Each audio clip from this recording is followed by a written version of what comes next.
we have a problem, degenerate perturbation theory again, n states, but this time the degeneracy is not broken. So degeneracy not lifted at first order.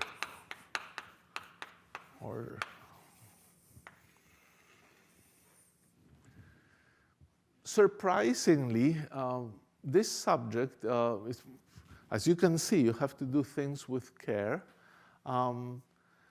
It's not in any of the textbooks that I know. In fact, I don't know of any place where it is discussed in detail or discussed anywhere.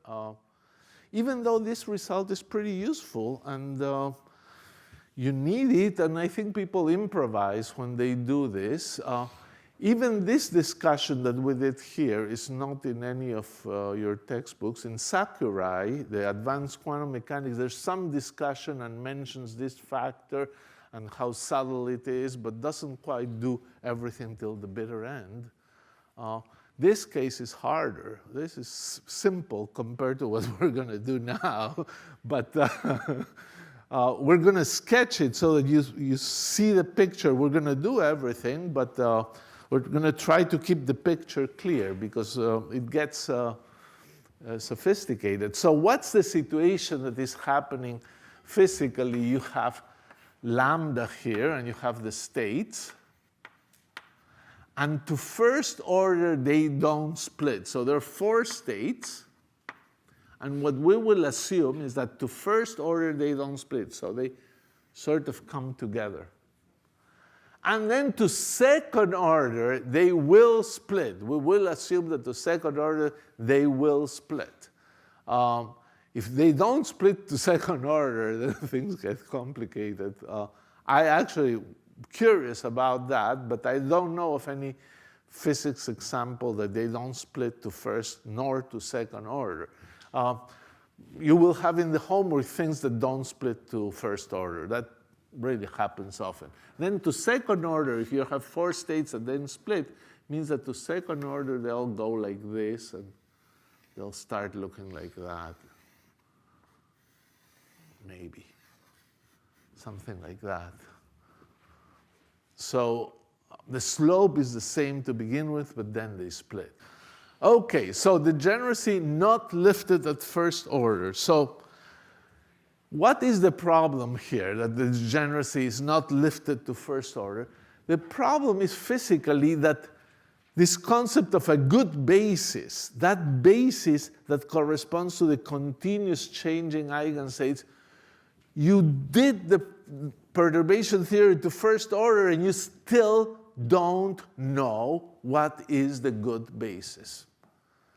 Because the good basis is the one that the states change continuously. So suppose that, we had an example where we had in 2 dimensions the conventional eigenstates 1, 0, and 0, 1, but the good basis was the 1, 1, and 1 minus 1, and you would say, oh, did they jump? But you have to choose the right basis.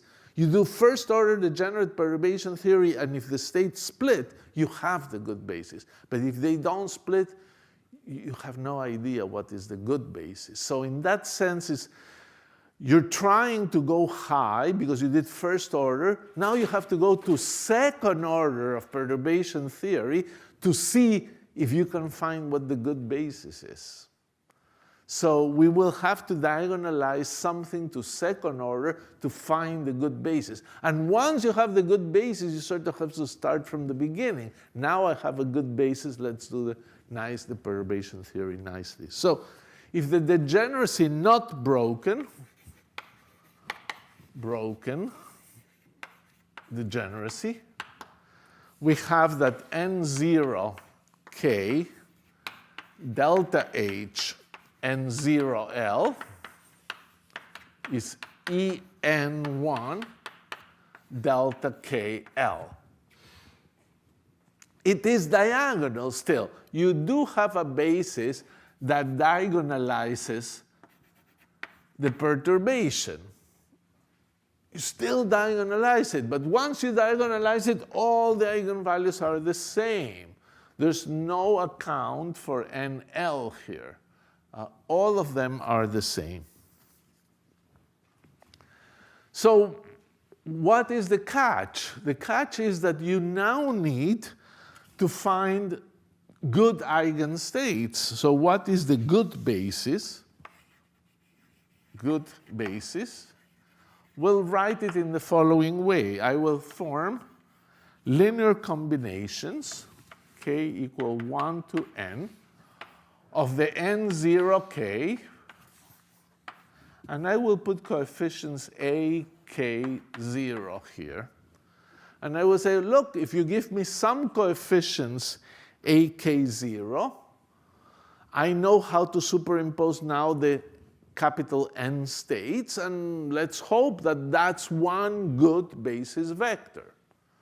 I've written one good basis vector. If AK, it's a column vector of numbers, it gives me what is the superposition of those degenerate states that makes one vector. So I'll call this a vector psi 0.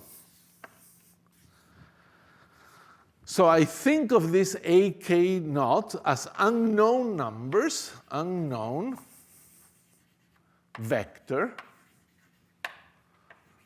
that specifies a good state. A good state. And moreover, if I do things right, I should calculate these things, and I should find that my equations end up giving me capital N of those good vectors. You see, if I specify a column vector of constants here, I get one vector here, a linear superposition. But I should get n linear superpositions, because at the end of the day, there has to be n good vectors in that basis. So in some sense, I hope for an A0 with an index I, k, with I going from 1 to n, in which this, by varying I, provides me k, capital N column vectors, each one of which gives me a state. So this gives me one state. If I had n, capital N, of those coefficients, I would get n states. So that's my hope. So suppose we get one of those good states. How should it look in perturbation theory? Well, the state psi lambda is going to be the state psi 0. That's, in fact, the 0th order state. We don't know those coefficients. That's our ignorance about the 0th order states now. Psi 0 plus lambda psi 1 plus, and the energies En lambda is En0, the 0 energy, plus the first order energy correction, plus the second order energy corrections,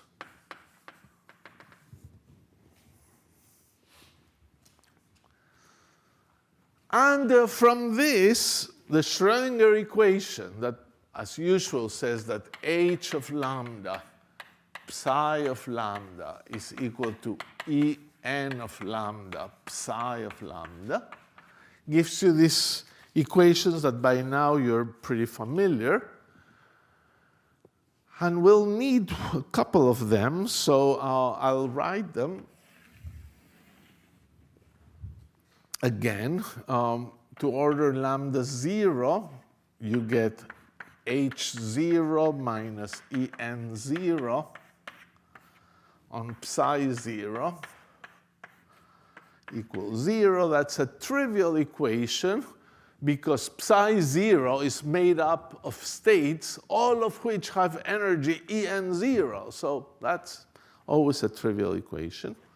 Then to order lambda, you have h0 minus En0 on the first state.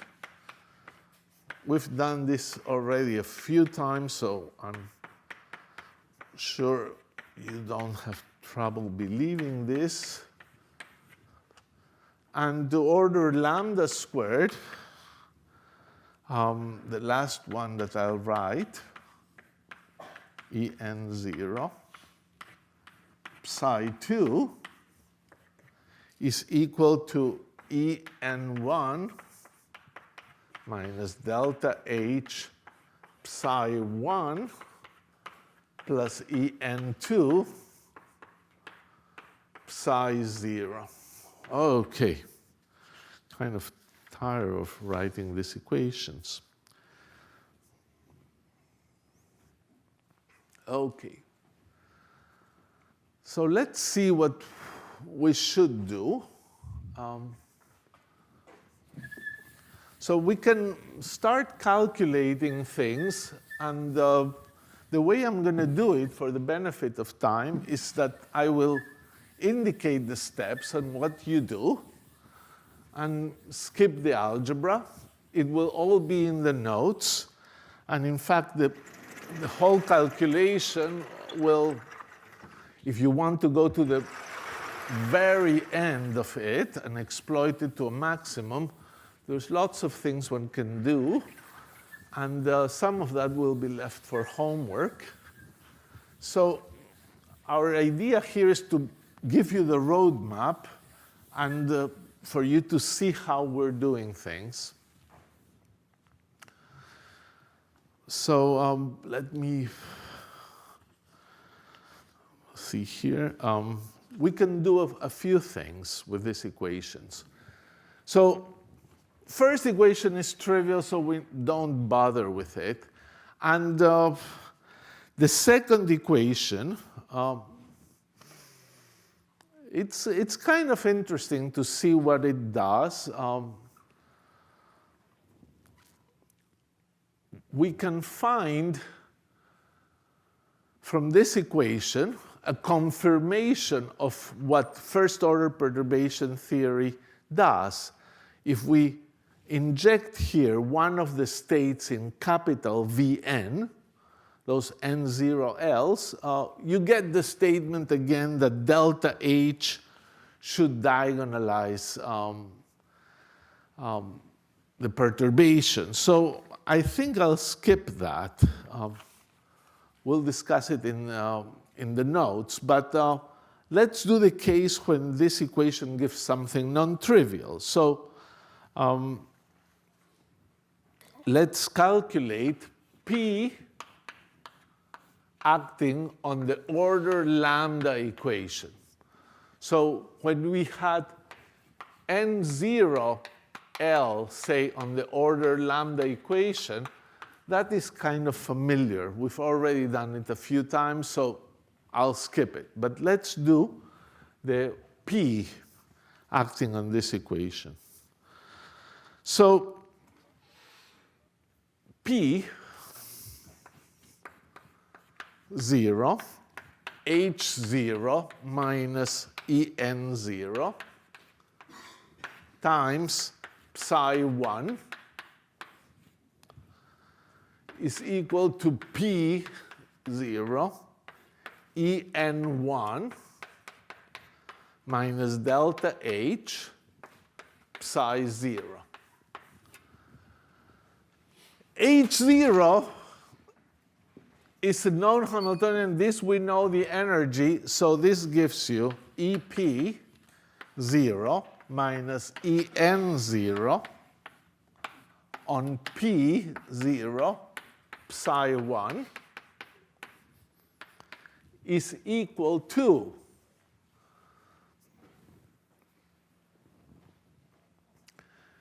here is a state in V hat, and this is a state in the degenerate subspace. We wrote it up there. That's our ansatz. We don't know even the zeroth order states. That's our problem. But this term is orthogonal to that, so across the number, it gives us 0. On the other hand, here, what do we get? We get minus the sum. Think of this state being the sum that we wrote in the previous thing. The sum from k equal 1 to n,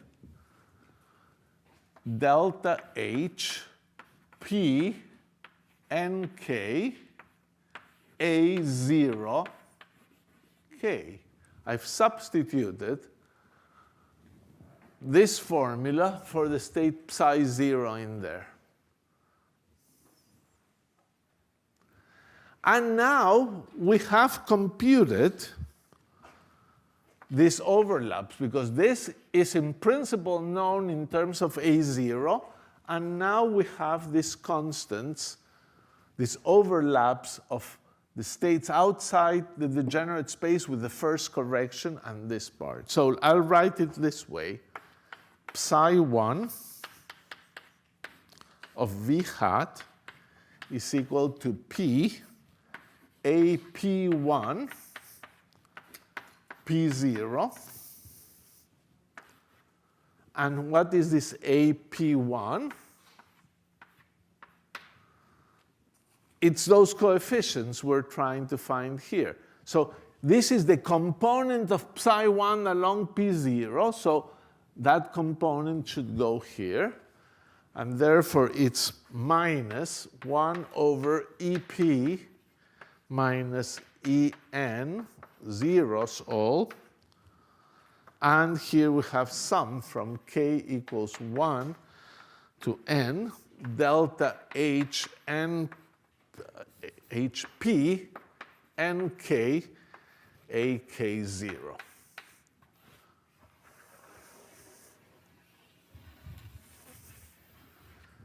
Okay, so we're pretty close to our goal, believe it or not. So what have we achieved? Let's see again where we are. We have no idea what are the good states, so we introduced A0. A0 parameterizes our ignorance of the good states. So we know, however, that the first order correction doesn't lift the degeneracy, and therefore I don't have to recalculate that from the second equation. I just find the piece of psi 1 that is also determined from that equation, and now we've done completely the first order equation. And what did we learn? We learned that the first order correction to the state is known if I know the good basis, because all this first order correction to the states in the outside subspace, in the rest of the, is determined if I know the A0s.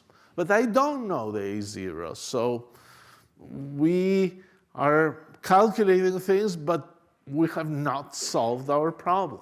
But we run out of equations with the order lambda. We're finished. No more lambda equations, so we have to look into this equation now.